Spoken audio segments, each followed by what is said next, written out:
So, welcome. It's a pleasure to connect with you. Uh, we are here with Houston Kraft to talk about his new book and about kindness and about my book and about authenticity. Um, and this is our first time connecting, notwithstanding a 10-minute talk before this moment. And so, Houston, hello. Where are you? Where are you right now? I'm being fanned gently in the background here in California, where it is warm and a bit smoky. But happy to be here virtually with you and all of you. Awesome.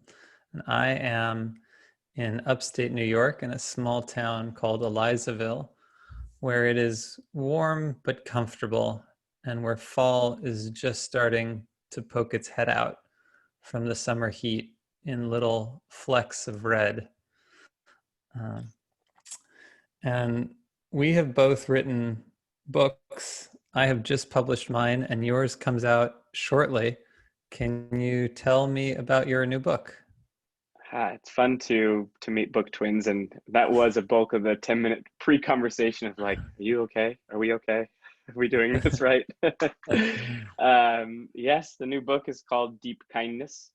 The description earlier that I like kindness a lot or believe in kindness is accurate. In fact, I've spent 10 years working in schools, speaking on the subject. I spoke at 600 middle schools or high schools, thinking and talking and sharing stories about kindness. And over the past 4 years, I've built a curriculum company alongside one of my heroes, a guy named John Norlin. And our goal is to teach the things that allow kindness to live. And in many ways, that's what the book is about, is what are the things that live beneath kindness that we need to cultivate or work on in our lives in order for us to act in kindness in the world. And the book is designed to be a bit opposite of maybe your traditional kindness book, which I love, and I've read a lot of books around kindness that deal with inspiration and hope and those stories that'll warm your heart. This book is designed to be a little bit more prickly and a bit more uncomfortable in that it explores the gap between what I would say is our collective belief in the value of kindness and as we look around, maybe our collective inability to practice it to maybe the degree we believe in. So it tries to unpack why that gap exists and then provide stories, tools, and real life application to close that gap in a meaningful way for ourselves and for the world. That was awesome. That was a good summary. You sold yourself short earlier. I'm impressed.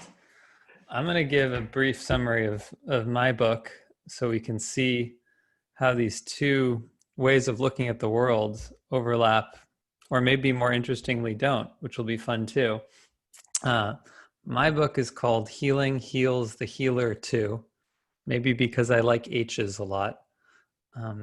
And it is a collection of Facebook posts over my last 7 years that touch on everything from the overall theme is healing, and my own healing and the healing of the people that I'm working with. And by healing, I mean psychological and emotional healing.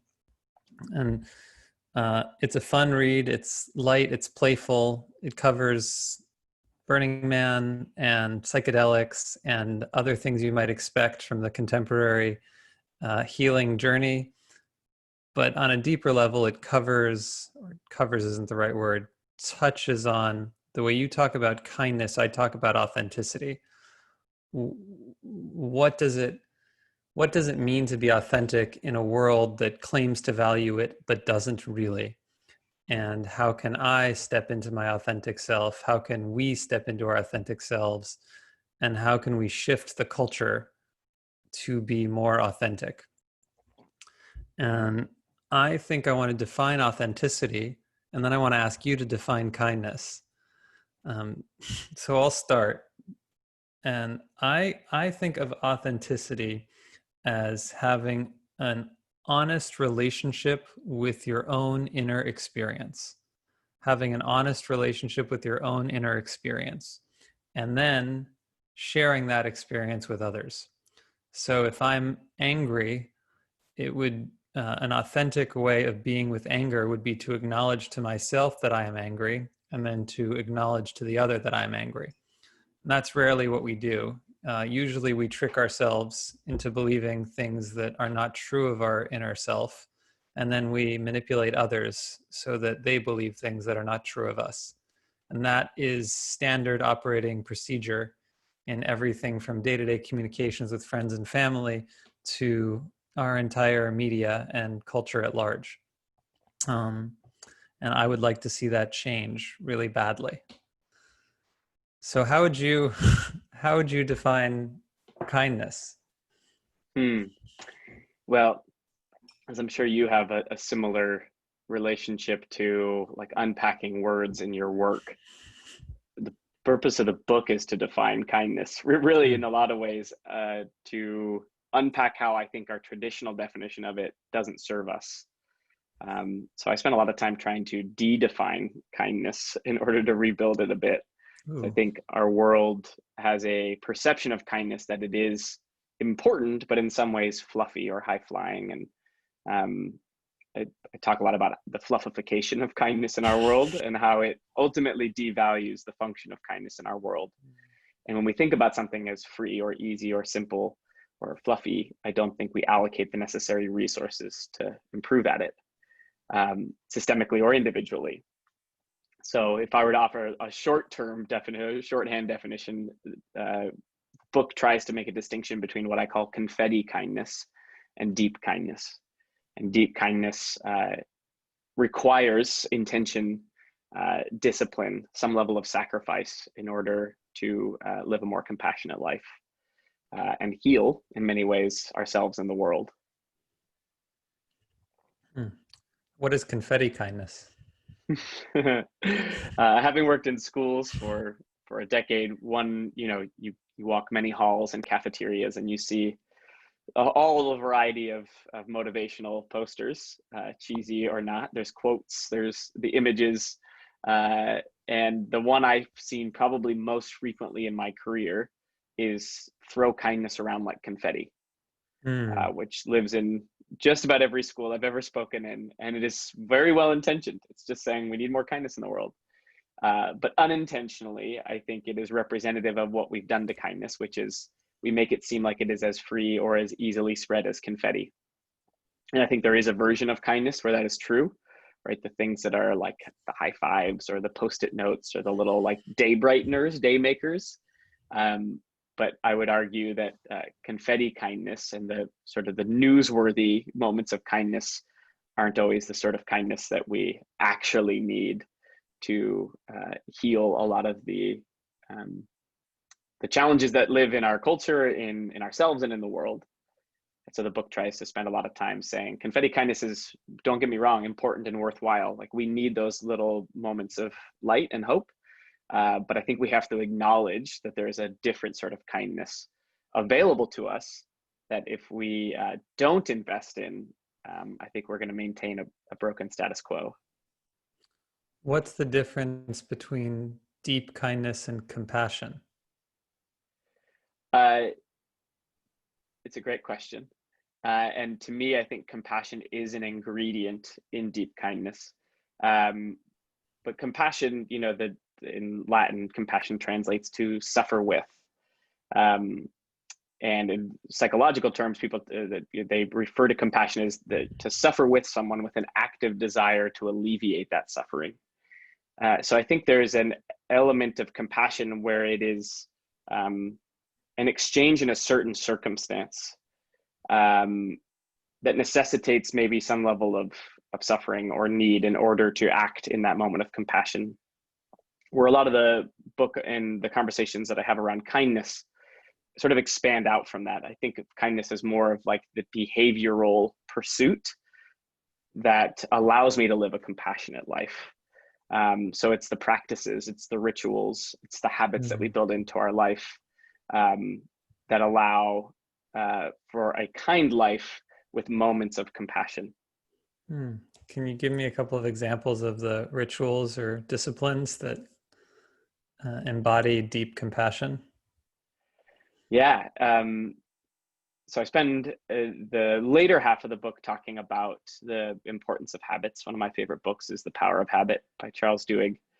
Um, and he talks about how 45% of our day is routine, right? That so much of what we do on a day-to-day basis becomes the sum total of a lot of really micro habits that we've built over long periods of time. And to me, that's a bit of a horrifying statistic, because if we're not paying attention, I think we fail to be aware of the fact that like half of our life is on autopilot. And if we aren't aware of that, then we typically don't get conscious of what we put into that 50%. So when I first heard that, one of the questions I had pretty immediately because of my work was, what percent of my 45% is designed to be kind? Right? Do I have any habits of kindness in my life that I do persistently versus like these one-off moments where I see immediate need or a moment of convenience where I'm like excited to do something good? Do I have anything that I've built into my daily practices? So one of those examples for me that I made a commitment of was at least twice a week, I'm sending a "this reminds me of you" message to someone in my life. And that's just something that I've built into my routine. Is if I see a video or an image or a song, music is one of my love languages. If I listen to a song and it reminds me of that person or of a person, I will send that to them with a reason why this sparked a moment of reminding. So I have a bit of an if-then statement in my brain that if I experience something that reminds me of anyone, then my cue or my habit is to send them that thing and tell them why it reminds me of them. Some examples that I unpack in the book that are some of my favorites. I have a friend, Rick, who wrote a postcard to his two daughters every day for 8 years that resulted in 6,000 postcards that he sent before he ended up passing away from glioblastoma, brain cancer. And I don't tell the full story in the book, but it is one of my favorite examples of practical deep kindness of this person who is otherwise incredibly successful in lots of other ways, real estate agent and all these like traditional metrics of success. And at his celebration of life, his two daughters like brought up a big box of postcards. And that was sort of the defining thing for them, was this small practice that he did over many, many years.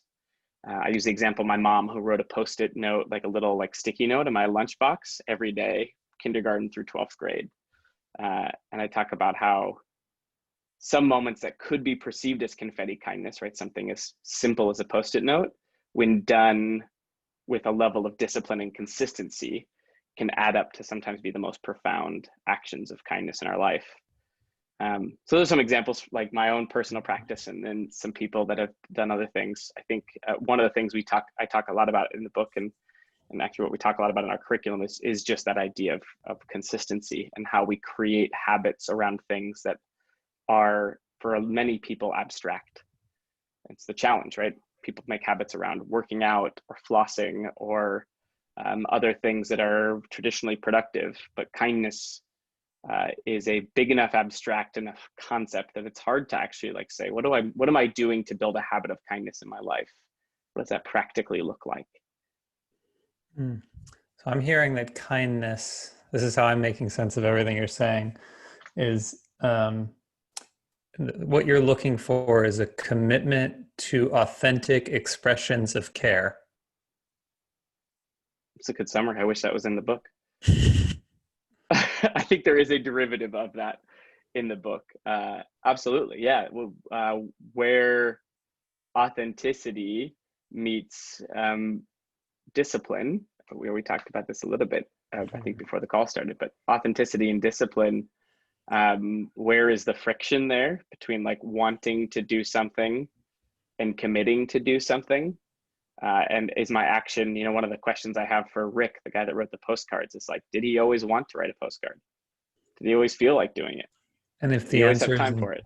and if the answer is no, then that makes his work to do it more noble in your eyes, or more beautiful, Um, or what does that mean for you?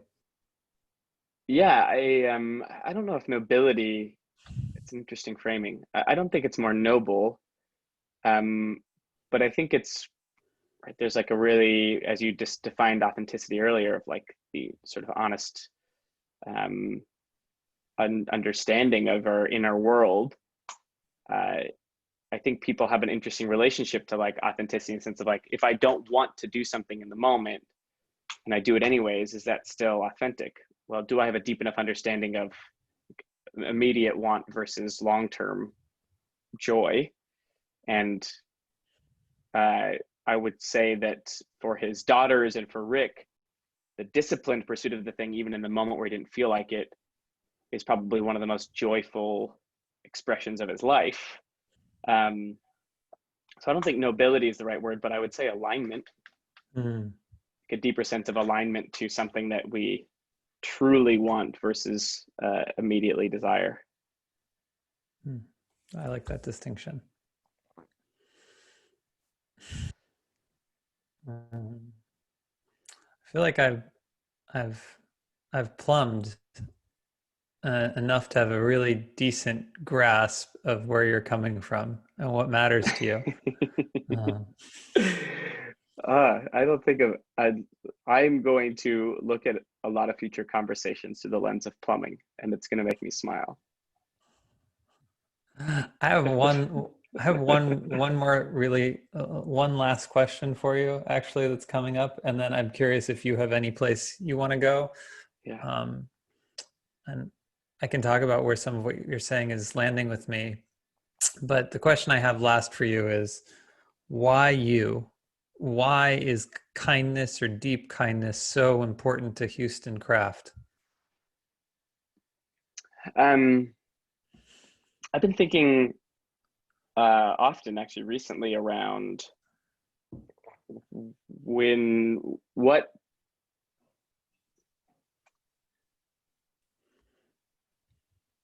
the unique timing when you feel, I don't know the word for it, and I really like words, so this is going to bother me actually now that we're talking about it.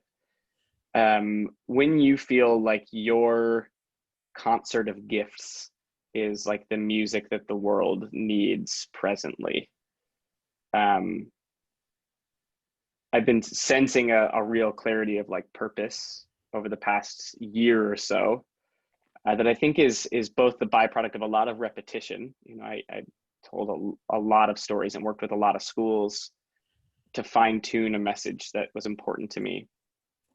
So it's like the intersection of like repetition and competence meets like a clear sense of need in the world. And obviously there's been a number of things over the past many years, but particularly this year, that has brought forward a pretty clear need around empathy, connection, compassion. Um, and I don't know, I don't necessarily prescribe that to um, a like higher reasoning besides my life experience so far has included a lot of work around storytelling and theater. That was my background in high school and college. Of debate was my passion in high school as well. Student leadership was where I discovered some of the paradigm shifts around kindness in high school that really changed the trajectory of my life. Um, Summer camp experience, which research would show that like camp is one of the most empathetic experiences that young people can go through. And Harvard has Mm. been pulling activities from summer camp to try to equip secondary schools with tools to build empathy more effectively, because whatever camp does, they do it right if we want more empathetic people. Um, so all of those things go into my background, that as especially as we're diving into this school year, I think that myself and the team that we have at Character Strong, which is the curriculum that I helped build in schools, are uniquely positioned to offer what schools need presently, which is effective experiences in connection, and allowing, to your point and your beliefs around authenticity, allowing young people to begin to unpack that at an earlier age and equip them with the tools to do that thoughtfully.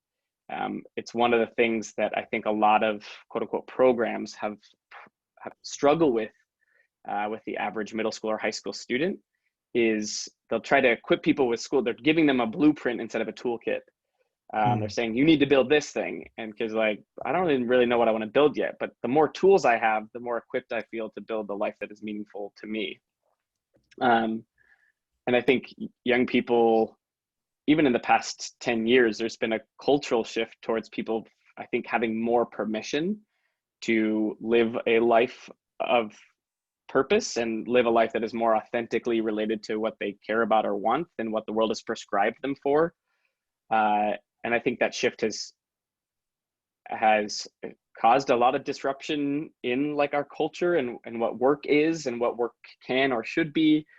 And I think the older generations are sometimes having a like frustration because they didn't get to quote unquote do that as much, and they're watching young people like, how are they making a career off YouTube or whatever, that like criticism of this next generation who is seeking a more authentic experience in their life that doesn't sort of create a split between my working self and my other self, but a more holistic approach.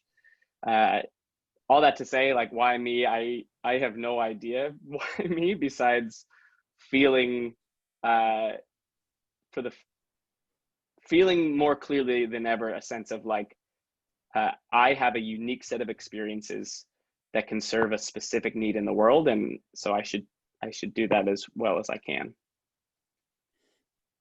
Amen. That's a long answer to a short question, but one that I've been like, yeah, bouncing around in my brain a bit. It's a humbling feeling and a little bit of a terrifying feeling, and also a really empowering feeling. Mm. Like, I'm not sure how we got here, but I'm equipped to do something in this small pocket of the world, and I need to do it as well as I can. I want to do it as well as I can. I'm just sitting with everything you're saying. Nothing's yet arising very loudly. Yeah, I mean, it's a challenging question for anyone to answer. What I'd be interested to reflect it back to you. Uh, why, why healing? Why David? Great question. uh,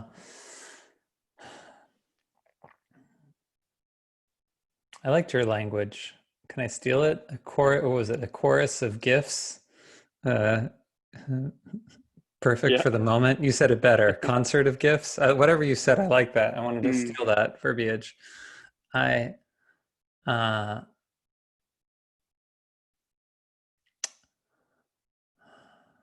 I'm going in there for an answer. You're um, you have gotten to a point where your message is crystal clear, and I have not. So I understand your value here, and I understand how you're communicating it. Uh, I'm when you read my book, the emergent theme I believe is authenticity, but you could easily read it and not realize that and get a lot out of it. So I'm a little more haphazard, but not in a way I judge myself for in my communications thus far in my career, with the major exception, which is for the last like 3 or 4 years until recently, I was focused on my career as an empath, as someone who feels other people's feelings and what that means, and that I was crystal clear on. And I am so if I feel like answering your question there because it's easiest. The reason I put myself forth as an empath and talk about the value of feeling our own feelings and relating to other people's feelings in healthy ways is because I am first very sensitive to other people's feelings more than most, not as much as some, but out of 100 people, I would be in your top 5 in terms of sensing what's going on with others. And of those 5, I would likely be the most articulate. And of those 5, I would definitely be the one most inclined to talk about it. So I have this sensitivity. I have an ability to express myself well with language, and I have an abiding desire to communicate things on a big stage. So I think that's the combination. And then maybe on a deeper level, so much of my own wounding and therefore so much of my own healing was about processing the deep traumas that weren't mine, that were living in my own body. That was just what my journey happened to be. I can't know why that was why that was my journey, but your journey led you to be in schools talking to lots of kids. My journey led me to be on mats puking my guts out. Maybe you've done some of that too, and working through Holocaust trauma in my own being. And so, not that I'm done with that process, but I've gotten to a certain resolution with it that allows me to talk about healing in that way with genuine authority. Hmm. Genuine authority is a great combination of words. I think, do you have a relationship to maybe a challenge that exists in the world where those two words don't go together, genuine and authority? Mm-hmm. I love that. We're both word junkies. I like that about us together. Um, yeah, authority. There are two kinds of authority. Maybe there are more, but there are two that come to mind. Most of the time, when we're talking about authority, we're talking about somebody's position of power in a given environment or space. And somebody has authority because we recognize that they have power in that space. That is independent of whether or not they ought to have power. And what most people would say today, that whoever has the power ought to have power, that society just apportions power the way it does, and so be it. And even if people want to change who's in power, there's a respect for the institutions of power. For instance, there are plenty of people who say that the person who's president shouldn't be president, but there are very, very few people who say there should not be a president. That even the institution of the presidency is giving someone more power than they ever ought to have. No human being has the maturity or the capacity to wield that much power with love and understanding. That is unfathomable to me. Therefore, anyone who is the president, by my standard, has false authority. They have technical authority, but they have more authority than they ought to have. And so true authority comes from a combination of knowing, genuine knowing, not conceptual, intellectual knowing, genuine knowing, and being truly in service. So if somebody truly knows the way and somebody is truly aligned in service in taking people on that path, then they have authority in the real sense. It doesn't have to be in a big cosmic global sense. It can be you're in the kitchen and somebody knows how to cook and they've worked with the recipe before and they say, this is how we should do it. They have genuine authority. Now, the kitchen might have somebody else who's in charge, and that person in charge might say, don't listen to that person. They have technical authority. And in our culture, technical authority overrides genuine authority all of the time. It is a higher value. We value power more than we value authenticity or service. And that's just a sign of how damn warped we are. I love all of that so much. Yeah, we talk about it, through we have a curriculum in schools that deals with leadership and the concept of leadership. And one of my favorite premises is that that everyone has influence. And sometimes the most influential person in an organization is not always the person with the biggest title or position. And the way that James Hunter, a writer around the concepts of servant leadership, would talk about it, he says, everyone's a leader because everyone has influence. Right? He defines leadership as influence, which means we're all leading all the time, whether we're conscious of it or not, whether we want to or not. Mm-hmm. We all influence all the time. Thus, we are all leading in some capacity. He says the only question when it comes to leadership is, are you effective? And are you using your influence for good or for bad, positive or negative? So I think there's an intersection between what you're saying, technical versus genuine. I love that distinction. And I love that concept that there are some people who are really influential in an organization, but they're also using their influence in a way that is negative or damaging. Um, and they're really good at their jobs, right? They're really effective leaders. They're just not positive leaders necessarily. They're not in service of a greater good. They're in service of themselves or their own agenda. And I think that the value allocation that we've placed on technical authority over genuine authority is probably something that we tangentially unpack in both of our books. Mm-hmm. One of the early chapters that I have is around personality versus character, which is one of my favorite distinctions. A distinction that I heard first made by a woman named Susan Cain, who wrote the book Quiet, The Amazing Power of Introverts in a World They Can't Stop Talking. And she talks about how we've culturally shifted to a culture of character, or a culture of personality over a culture of character, in part because of the move from agriculture and working alongside families and people you've known for a long time to mass groups of people moving to cities and working alongside strangers and feeling like you have to impress, influence friends and win people, or the Dale Carnegie book. God help us. Huh? God help us.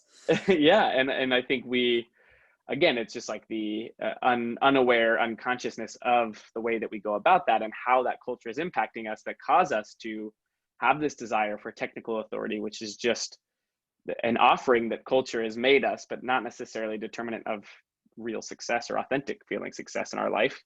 And so we get caught up in this desire to cultivate a personality, which the research says our personality is actually more or less set by the age of 7. Right? Some of those internal desires, things that we might spend our whole life unpacking, we're more or less oriented in the world by the age of 7.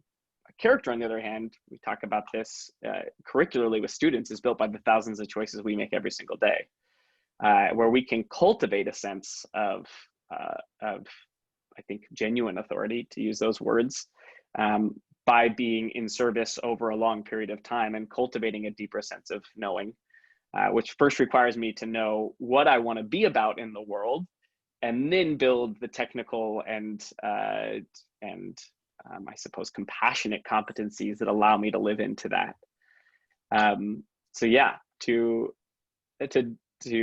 highlight what you shared, I guess through my own lens, I think the warpedness of the world is in many ways a byproduct of a deep misunderstanding of what it means to lead or hold authority in our lives, and what authority we should be respecting. So I think we're drawn to genuine authority, but I think behaviorally we align ourselves to a cultural status quo that asks us to look somewhere different. Yeah, I agree with everything you said, except for there's something a little rosy about it for my taste, which is that there's a lot of dark. There feel to me, it doesn't seem to me to be a completely unconscious choice to value what we're calling technical authority over genuine authority. I see a lot more conscious striving for power and an awareness that is cutting off self and others than I do an unconscious striving for authority and power. Interesting. Yeah, and I recognize the perceived sort of darkness of that. I think my argument would be that many of those conscious decisions that happen later in our life are shaped by a lot of the unconscious inputs that society has given us. And I think my passion in education is related to the providing of tools to more effectively unpack that. Because if I'm not equipped to do that, then I'm going to operate based on the parts that I'm given. Yeah. And so I think a lot of our culture has been shaped by parts that have been offered to them, that are limited in their ability to unpack the things that they need to make more conscious, higher level conscious decisions in their own life. Well, that brings up a question in me around school, because the great trauma of so many genuinely creative and heart-centered people going through the educational system is the devaluation of their greatest gifts, and its replacement with a slavish sense of obedience and um, dissociation or detachment. And that to me was a lot of what school was about for me and for many others. And I think, I don't know, I guess I'm wondering, like, can you imagine an education system that genuinely valued the hearts and minds of students? And I guess I cannot. I Hmm. cannot imagine such a thing. Because it seems Yeah, to me that yeah. the minute that the child truly gets in touch with their heart and mind, um, and starts to express that really fully, the whole structure around them would start to crack and twist and warp, and that the that a right-minded or right-hearted educational system would be oriented not around the question of what do we need to teach these kids, um, which is a trap, I think, because it rests on our own perspective and sense of superiority and all-knowingness and an unwillingness to look at our own biases. What do we need to teach these kids, says the paternalistic, patriarchal, racist overlord that runs the education system, in my humble opinion, versus um, what do these kids truly, honestly, genuinely need to thrive? Really? Can you imagine a system built around that question, or do I have the right question? What do you think of my? I find your diagnosis apt, and I I am not aware of like your present relationship to the education system. Zilch. But okay, cool. So in my very active attention to it, I would suggest that it is going through a cracking and warping right now, Hmm. thanks in large part to the very rapid change. Right, I don't think that the incremental change model was getting us anywhere close anytime soon, and so the fact that a pandemic forced many educators' hands to adapt to a new reality and be and have many inequities and failures laid bare as a result of virtual learning, um, was a really positive thing, I believe, in the Hmm. long term of scope of education. And then George Floyd and the catalyst that he was for the racial conversations, um, you're seeing schools wrestle with that on a very real level, and it's fortunately, and on a systemic level, you know, from a policy level, states and districts being asked to have some sense of uh, training or conversations. Like those conversations, to put it this way, can no longer be ignored with the previous excuses that we had. So we have a pretty profound opportunity, in my opinion, where because we've seen so many problems laid bare and because so many topics that were always there but have risen to the surface are now present, you're seeing a reallocation of attention and some funds to champion new things. So in my line of work, which is a focus on social and emotional learning, on character, on identity, on purpose, on empathy, you're seeing more and more districts being required to have that integrated into their curriculum or into their professional development. So can I fully imagine the system that allows every student to thrive, not to completion and not super effectively, but do I have a sense of hope that there is a way to improve that drastically in a timeline that I find to be somewhat hopeful? Yes, yes, I Hmm. do, and I think that we are recognizing more and more the importance of student voice and rebalancing some of that paternal power dynamic. Um, I think the fact that we're in a virtual learning environment, people are finding that some of the traditional compliance and obedience that they demanded in the classroom, they've lost some of that direct control, which is important. to recognize and to see what's going to work with young people and what's not in this new reality.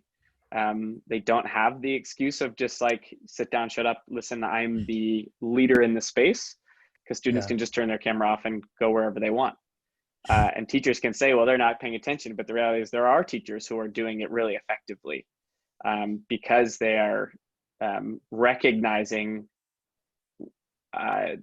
this as an opportunity to change the entire dynamic of a classroom, as bringing student voice forward, of not demanding compliance because we don't have the typical tools for discipline that we've leaned on for a really long time. And then there's conversations around equity that teachers cannot ignore right now. And I think there's some important and profound things that I hope to come from that, that equip teachers, because again, it's about competencies, it's about those skill sets that live beneath it. Teachers need to be equipped with the tools to recognize those biases, to unpack them, and to do that work from a perspective that is more wholehearted and accepting. So that is my line of work. So I suppose I have circumstantial hope, necessitated hope, because of that is my work. But I also hear your point of, and actually the point lands profoundly with me, of like that for many creative empaths, the experience of school is traumatic in and of itself. And I suppose it is one of my life aims to help heal that system. Well, I really appreciate your honesty and the heart of what you're saying. And I want to acknowledge the depth of my cynicism there. And it's coming from the pain that we just talked about, which then turns as you grow older into cynicism, which is sad. And I want to convey my own sense of optimism too. We were talking earlier about how one of my favorite writers in the world is Charles Eisenstein. And one of the things that Charles Eisenstein teaches so beautifully is that we think about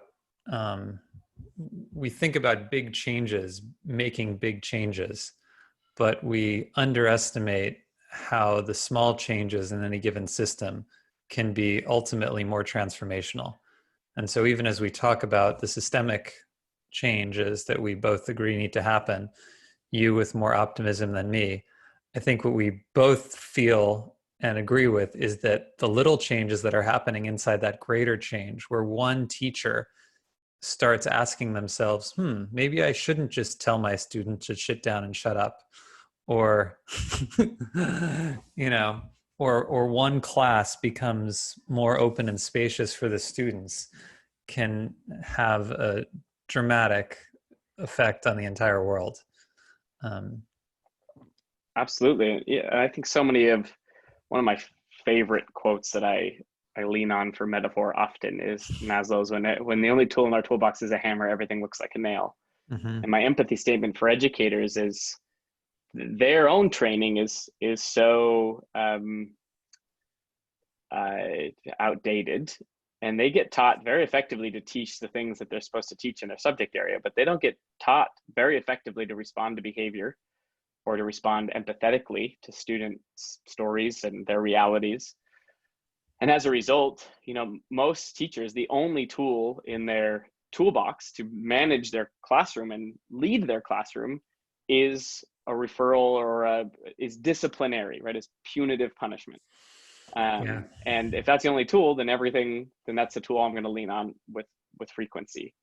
So I think a large part of our work is equipping at a tier 1 level, meaning all staff, all students. What are we doing for all staff to equip them with at least one or two other tools to respond more empathetically to the realities of young people?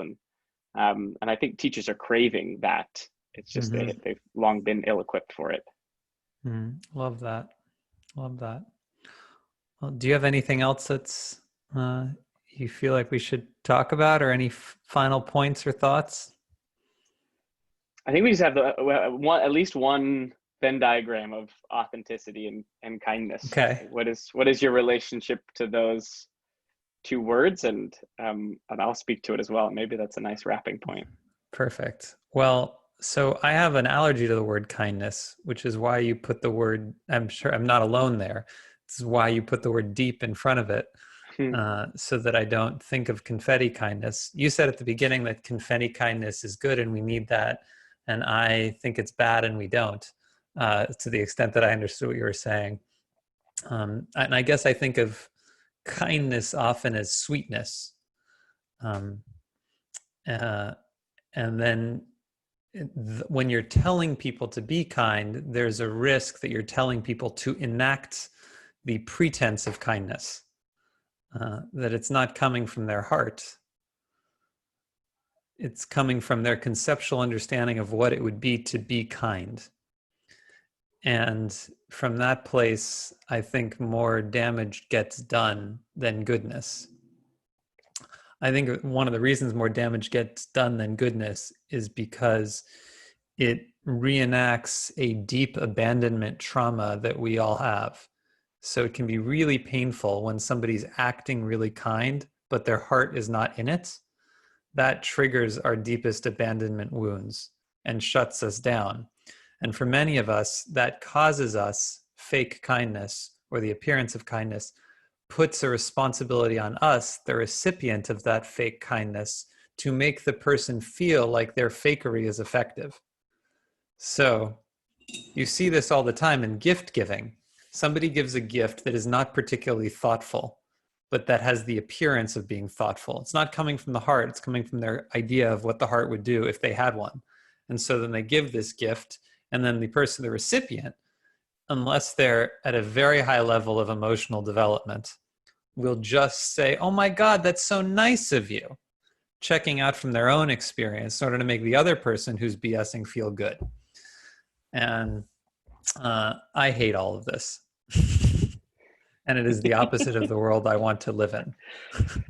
Uh, um, but I don't want to just I don't want to end that monologue on my contempt for shallow, superficial, or dishonest kindness, because when you think about deep kindness, which I understood to be an authentic commitment to care, um, something in me loosens and lightens and feels good, uh, and and and I guess the main distinction that I feel is whether the heart is involved.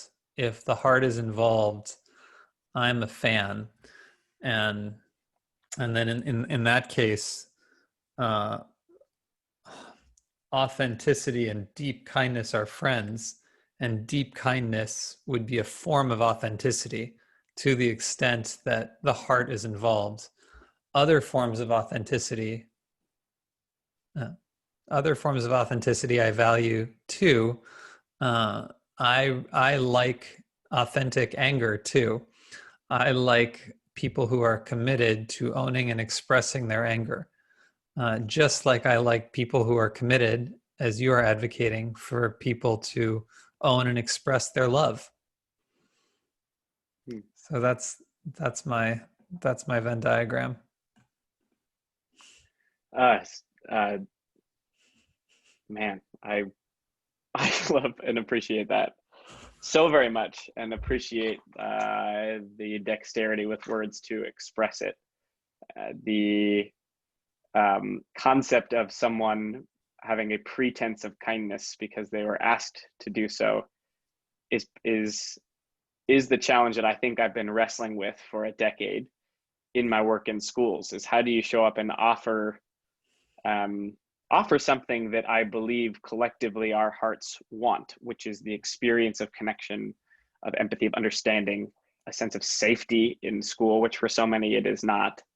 How do you help people from a behavioral sense, right? The actual experience of not just like the idea of it, but the exchange of kindness. How do you amplify that or help increase in school language those pro-social behaviors that we know create a deeper sense of connectedness and belonging and acceptance in a place where young people particularly need it? But of course, let's extrapolate that out to the world. How do we do that on a global level? And I think for me, so much of it, and a lot of our conversation today is related to language, but so much of it, I believe, is that language, because I think people do have an allergy as you uniquely put, to the word kindness, because, in fact, I have one of my favorite stories from the book comes from an experience I had at an alternative high school in Washington State, where I finished talking, and this kid afterwards raises his hand, and this kid, has his hat in his lap, and you can tell he's been watching my presentation with a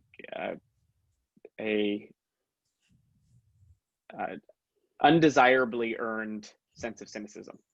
This young kid who has a high level of cynicism already in his life, bred through experience. Mm-hmm. And he asked me, what if people don't want my kindness? Mm.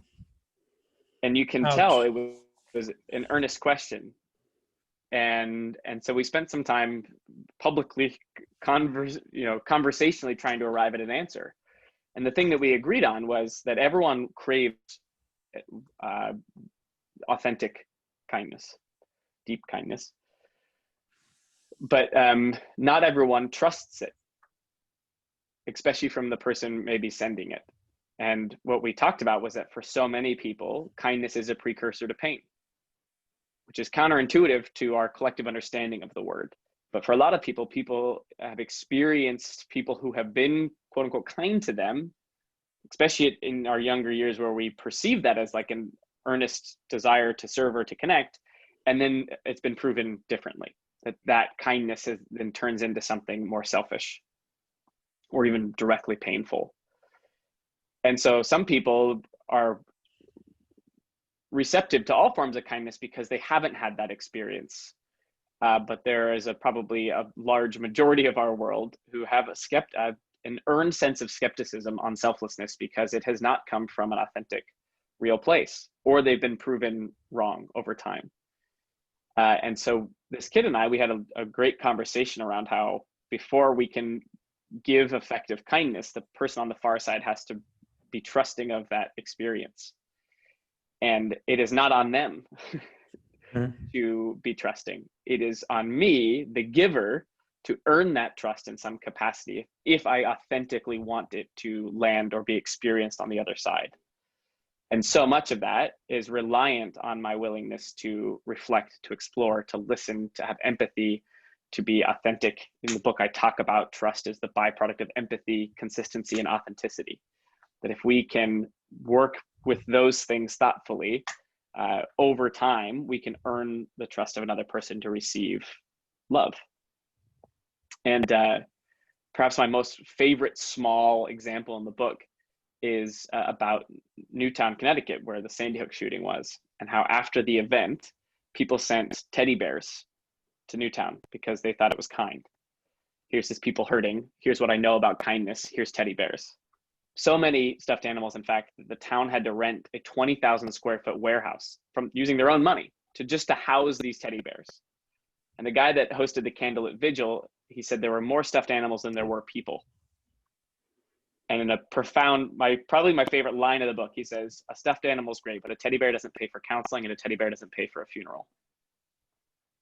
And this story is housed in the chapter around empathy, and it talks about how unempathetic kindness serves me more than it does the person receiving it.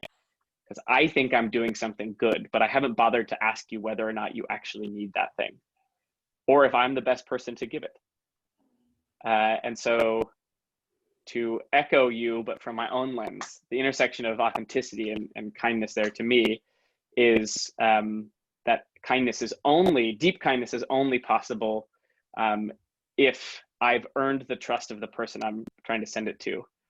And one of, if not probably the most important piece of that puzzle is the authentic, is your experience with how authentic that delivery is. Is it coming from a spirit of in-serviceness? Is it coming from genuine authority? Or is it coming from the transaction of what I've always been told kindness is, which is more pretense than it is real, authentic connection? That was beautiful. I feel like closing with two last thoughts. Well, this frame, I want to offer you something that I think might serve you, that I've been playing with. And then I want to invite you to offer me something that you think might serve me, that you've been thinking about or playing with. So I think we've been doing a lot of thinking and feeling and communicating in very similar ways with very similar values, but from very different uh, positions. And so I think we've already been learning a lot from each other. So I want to formalize that by giving you something that might work for you, and then I want you to give me something that might work for me. That's cool with you. Please. Yes. Okay. I'm excited, a little bit nervous. Cool. Uh, One of the things I've been really looking for language for that I haven't found yet, but that I'm going to attempt, that I feel has been really helpful for me as I work with people, is to start questioning more forcefully people's intentions.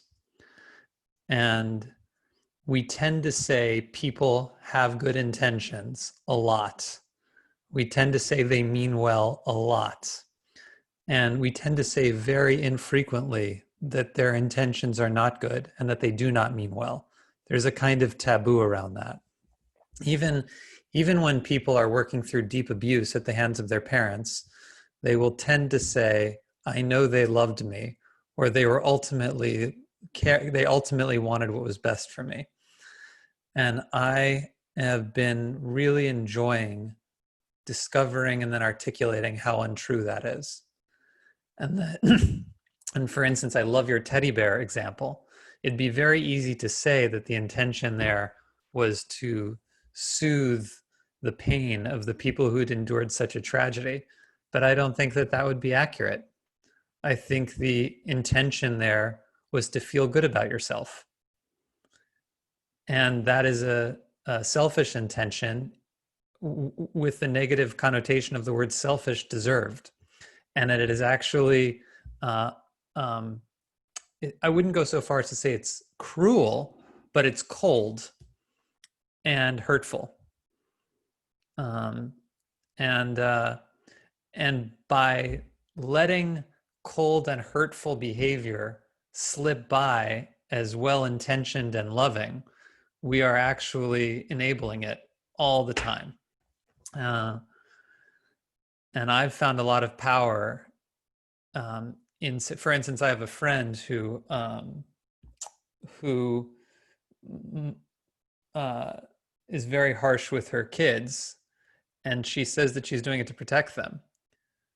And I don't believe that. She's doing it to protect herself against her own anxiety. And the truth is, she doesn't give a shit about how her kids are traumatized by it. And that truth, when she's faced with that, can be really transformational. So I offer that to you as a way to affect more change in the worlds you're playing in by not tolerating ill-intentioned behavior under the guise that it means well. So good. And I like the distinction between cruel and cold. I think it's important because I think um, people have a reaction to those diagnoses and want to feel good. And I don't believe most people want to be cruel, but I do think that people can be cold because they have ignored the responsibility of self to think more deeply about how their actions are actually happening in the world. And yeah, intentions don't get us far if they hurt people. You know, the intentions are a useless exercise in self-protection if we use it as an excuse when we hurt people. And selfishness is a good word for that. To offer perhaps the Houston lens as we approach this together, one of the most profound quotes I heard from a friend, Annie, who's a child therapist. She was quoting Dr. Ross Greene, who has this simple line. It says, kids do well when they can. And he says, anytime someone is doing something behaviorally that frustrates you or feels out of alignment with what you want from them or what the world wants from them, he says, come back to this empathetic quote, which is kids do well when they can. And he says, the only reason why a young person wouldn't do well, because they look to the adults in the culture to say, like, who am I supposed to be? So the only reason they wouldn't align to that is, he says, two categories: lagging skills or unsolved problems. Lagging skills meaning I don't have the tools in my toolbox to show up in the way that you need me to right now, or unsolved problems meaning there are things going on circumstantially in my life that are bigger than what's happening in this moment, and they're informing my decisions presently. And in the book, I have a small adaptation to that, which is people do well when they can. Because we don't turn 18 and get handed the diploma for all of our lagging skills. They're not suddenly unlagging, and our unsolved problems aren't suddenly solved. So to offer what I think of as maybe the hopeful perspective, or even the systemically empathetic perspective, as I think I've come back to a few times in this conversation, of I think people have been given a disservice by the world that we've created collectively, that haven't effectively equipped them to do some of the unpacking. Does everyone have the opportunity to go to a Burning Man, or to experience some of what sounds like some of the experiences you've had access to? And I've had my own experiences that have allowed me to do some of the unpacking. Do we say that everyone has their own version of that and everyone has equal access to that? I think my argument in some ways would be no, right? I don't think there is equitable access to self-reflection. I agree with that. And, but I also don't think it necessarily collectively excuses us from our individual ownership over our experience and how our actions do show up in this world, and treat people and how we are treated in return. And so I walk forward with new language today, and the new challenge today, because I love Dr. Brene Brown's small piece of wisdom, which is that clear is kind, right? When we are clear about you actually not having the intentions, that your intentions, doesn't matter what they are, have been hurtful to me, that clarity, that boundary setting, that honesty is a form of kindness. And I think part of what I want this book to be about is the recognition of that kindness is not the fluffy, let it blow by kind of passive sweetness that we have continued to allow happen, that creates the system that we are in today. That real kindness takes a deep stand and is sometimes genuinely angry and expressive of that anger to say, this is not okay, we need to do something better. So I walk out of here today feeling more called, if that's the right word, to express those, have those conversations that are messy but important, to not allow that coldness to persist, that selfishness to persist. And I want to hold that alongside my sort of eternal optimism, which says on the highest level, it is the system's failure, and the system that those who are passionate about it, we get to do the work to try to heal that system that equips people to more effectively show up in their own lives, because people do well when they can, and we can, in our own lanes, help people make that can better. Awesome. Well, I walk out of here with optimism, and a kind of lightness. And it's really heartening for me to see someone who's knee deep in the educational system, so grounded in these principles that we both share, because I gave up. So you gave up in that category, not in all categories. Yeah. Which is fair. I resonate with. I want to give up in politics, but I can't. Yeah. Oh, I highly recommend giving up. Not today, not this month or next. We'll Okay. see how things pan out. Fair David, enough. it's been awesome, man. Thank you for the clarity of your words and the resonance of our overlapping circles. It's a fun conversation. Totally. Thank you, Houston. All right, I'm stopping.